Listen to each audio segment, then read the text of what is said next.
हा विचार. नाना, आज पत्रकार परिषदेचं आयोजन करण्यात आलं होतं. जय मल्हार क्रांती संघटनेच्या माध्यमातून आपण विधानसभा निवडणुकीत राज्यभर प्रचाराचा झंझावात निर्माण केला होता आणि आज ह्या पत्रकार परिषदेमध्ये आपण मुद्दे उपस्थित केले. शिरूर तालुक्यात आपण पुन्हा सक्रिय राजकारण करणार आहात, त्याबद्दल काय सांगा? शिरूर तालुक्यामध्ये सक्रिय आता थोडं म्हणजे हे कमी होतं, पण इथून पुढं आता येणाऱ्या काळामध्ये शिरूर तालुका हा प्रामुख्याने आपण डोळ्यासमोर ठेवून शिरूर तालुक्याचा सर्वांगीण विकास कसा होईल याकडे आपण प्रामुख्याने लक्ष देणार आहे. नाना, आता कोणते काम आता आपण जे सांगितले त्या कामाबद्दल थोडी माहिती सांगा. पाठीमागच्या काळामध्ये ह्या शिरूर तालुक्याचे आमदार अशोक बापू पवार ज्यावेळेस होते त्यावेळेस शिंदोडीला जाणारा जो रस्ता आहे तर तो रस्ता जे आहे अनेक वेळा मागणी करून त्या ठिकाणी कार्यकर्त्यांनी मागणी करून तो रस्ता झाला नाही. त्यामुळं पहिलं प्रामुख्याने आपण ह्या महाराष्ट्राचे मुख्यमंत्री आदरणीय देवेंद्रजींक 5 किलोमीटरचा मुख्यमंत्री सडक योजना त्या याच्यामधून आपण एक त्यांना प्रस्ताव दिलेला आहे. मांडवगणची काय कामं दिलेली आहेत, नाहोरे आसन किंवा चिंचणे आसन, लिमुना आसन, गुन्हाटा आसन, आंबळा आसन, उरळगाव आसन असे मिळून आपण एक 20 कोटी रुपयाची कामं त्या ठिकाणी कामाचे प्रस्ताव ग्रामविकास मंत्री त्या ठिकाणी त्यांच्याकडे दिलेले आहेत. आणि काही आपल्या बहुजन समाजापैकीचे गोरगरीब लोक आहेत त्यांच्याकरता जी घरकुलं येणार आहेत त्याच्यामुळं त्यांनाही त्या ठिकाणी त्याचा लाभ मिळावा त्याच्याकरता साहेबांना आपण त्या ठिकाणी निवेदन दिलेलं आहे. आणि देवेंद्रजींना हे सर्व गोष्टी करत असताना शिरूर तालुक्यामध्ये आपण त्या ठिकाणी देवेंद्रजींना भेटून शिरूर तालुक्यामध्ये जे राजकारण इथून पाठीमागच्या काळामध्ये होतं ते राजकारण इथून पुढच्या काळामध्ये होणार नाही याची काळजी घेण्याकरता आपण त्या ठिकाणी सांगितलेलं आहे. भारतीय जनता पार्टी असन किंवा राष्ट्रवादी असन आणि जय मल्हार क्रांती संघटना ही घटक पक्ष म्हणून एकत्र काम करते. पाठीमागच्या काळामध्ये काय झालं, कुणी कुणावर अन्याय केला, कुणी कुणावर काय केलं ही आपल्याला सांगता येत नाही किंवा बऱ्यापैकी बाकी लोकांना माहिती पण आहे. पण जे बाकीच्यांनी केलं ते आता इथून पुढच्या काळामध्ये आपल्याला करता येणार नाही.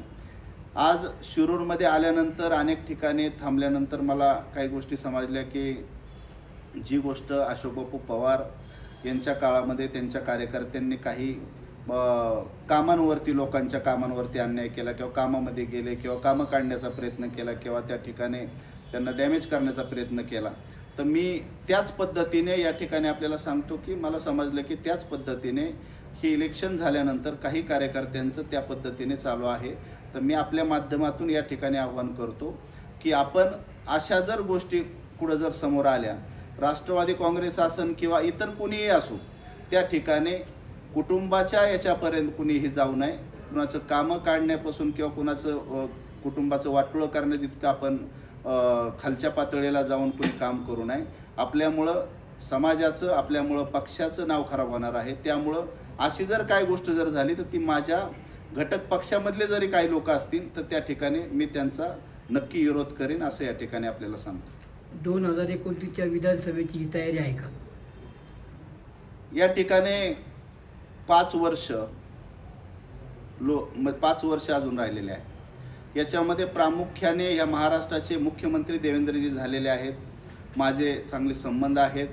जय मल्हार क्रांती संघटना महाराष्ट्रभर त्यांच्या पाठीमागं महायुतीच्या पाठीमागं राहिलेले आहे.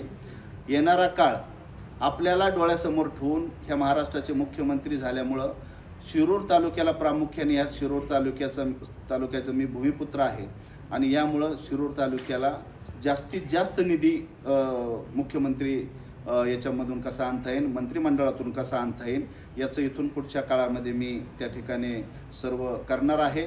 आणि राहिलं पुढच्या पंचवार्षिकला उभं राहायचं किंवा काय तर आपण पहिलं लोकांची कामं करणं गरजेचं आहे. त्यामुळं 5 वर्ष आपण या ठिकाणी तयारीला घालवणार आहे. 5 वर्ष आपण प्रामुख्याने तयारी करणार आहे.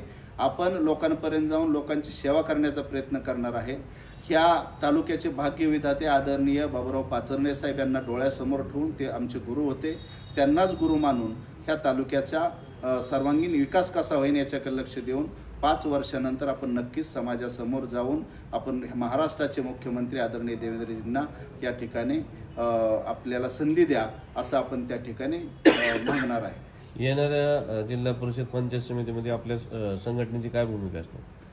महाराष्ट्रामध्ये जय मल्हार क्रांती संघटना ही महायुतीमध्ये समाविष्ट असल्यामुळं आपण परवा अधिवेशन घेऊन त्या ठिकाणी घोषणा केलेली आहे.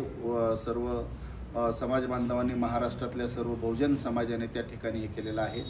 आज आपल्या महाराष्ट्रामध्ये बहुजन समाजाचं काम चालू होतंच, पण त्याच्यामध्ये अनेक संघटना, मग वंजारी समाज असन, बौद्ध समाज असन, मातंग समाज असन, नाभिक समाज असन, लवारा समाज असन, सुतार समाज असन, कोळी समाज असन, भिल्ल समाज असन, पारधी समाज असन, 18 पगड जाती त्या ठिकाणी, माळी समाज असन, ही सर्व, मराठा समाज असन, हे सर्व समाज बांधव त्या ठिकाणी आपण एकत्र करून आपल्याला त्या ठिकाणी पाठिंबा दिलेला आहे. ज्या संघटना त्यांच्या होत्या त्या संघटना त्याच्या आपल्या संघटनेमध्ये विलीन करून त्या ठिकाणी महाराष्ट्र राज्याची आपण पद देऊन येणाऱ्या काळामध्ये जय मल्हार क्रांती संघटना ही प्रत्येक जिल्ह्यामध्ये ज्या ज्या ठिकाणी आपल्या लोकांची तयारी असन, जे ज्या ठिकाणी कॅपेबल लोक असतील त्या ठिकाणी आपण नक्की महायुतीमधून तिकीट देण्याचा प्रयत्न त्या ठिकाणी उभे करण्याचा प्रयत्न आपण जय मल्हार क्रांती संघटनेच्या माध्यमातून करणार आहे.